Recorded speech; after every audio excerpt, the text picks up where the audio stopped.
zombie survival games are getting old, right? It's been overdone. There are a ton of this genre out, but they're all slightly different. They may not be zombies, but like walkers or clickers or whatever they want to call them, right? They're the same general idea of a thing. They're infected and they want to do the exact same thing to you, whatever. They eat your brains, blah. Um, the apocalypse is broken out, and now we're left with just a semblance of what the world was before.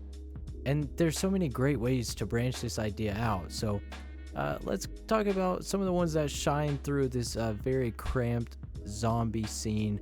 And stay till the end to hear my new favorite game coming out of this genre. So, one of the most important aspects in a game like this is the world. I mean, it is massively important as it affects everything around it. I think it should be a top priority. So, take for example, Days Gone. It's a beautiful game set in Oregon. It's, again, a real world setting, and it shines.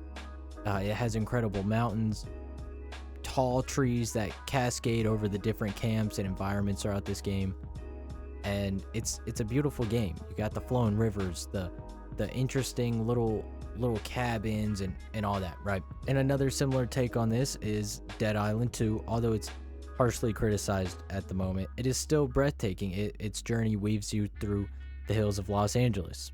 The buildings are quite the spectacle, and the setting is believable. This could happen.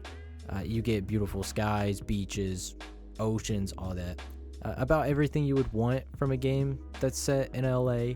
Yet my favorite world from any of these games is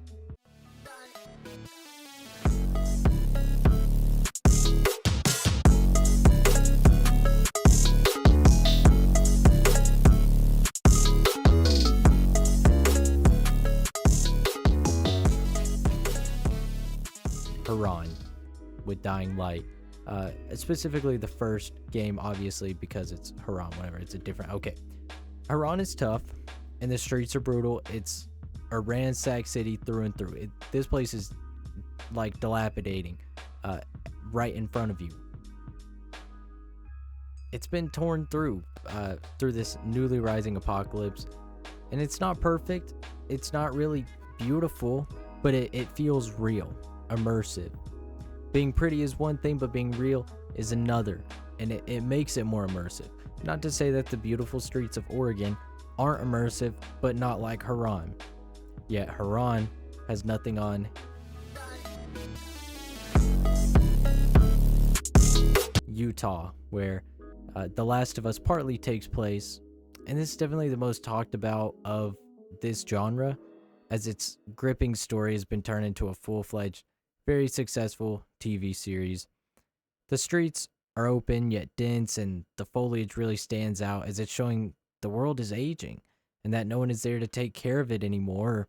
I mean, if they are, they can't manage it because the people are surviving, and that's what would happen to us. We would give up on wants and focus on the necessities, which is what the characters do, and that's why they're so great. Some of the best written characters in this genre come from Telltale's The Walking Dead. Okay, Lee, Clementine. I want to talk about the beginning of the game because I think this first whole season, episode, whatever you want to call it, of this game is amazing.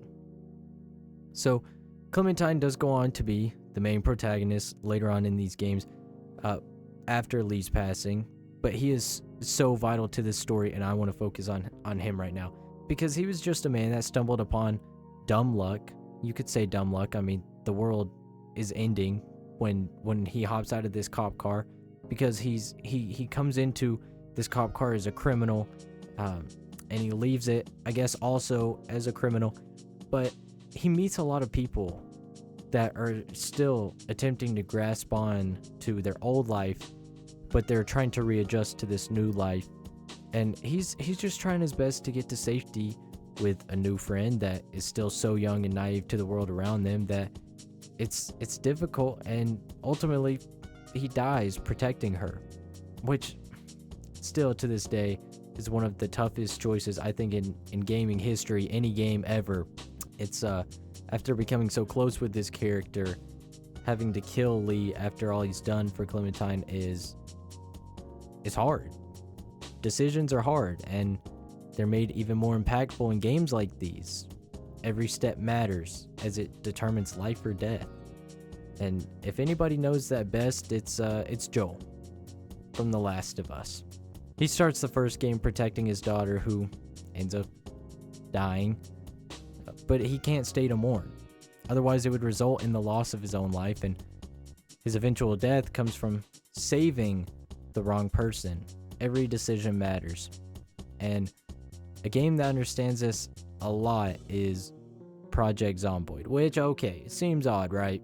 It's almost the complete opposite of these other games. It's more like a survival RPG type game, right? But it's not a story narrative game.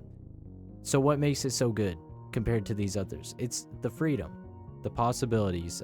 You can stay in this world as long as you'd like. It's your decision on what you want to do, where you want to go.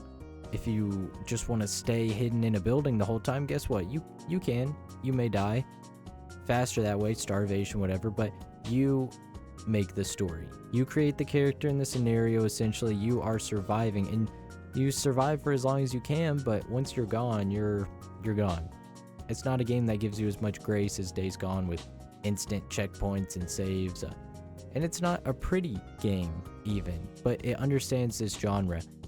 The enemies, or zombies, I guess, they're challenging and overwhelming, as well as very plentiful. There are a lot of zombies in this game, but you adapt. It's you as a person adapting. You're learning, and you build your defenses. You gather weapons and just survive.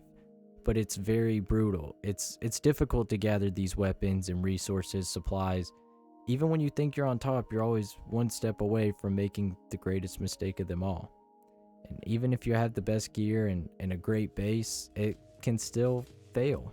One horde is all it takes, or one mistake. It feels real. So is this genre of game really oversaturated with all these amazing titles?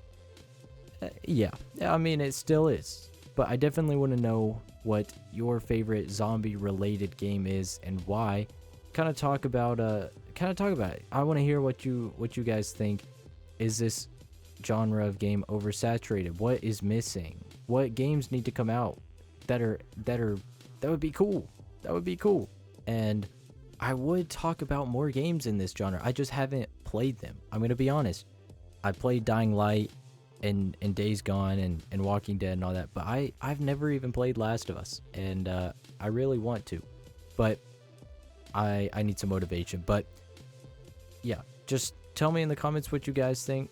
Thanks for watching. Maybe drop a little subscribe and all that. Thanks for listening. Have a great day.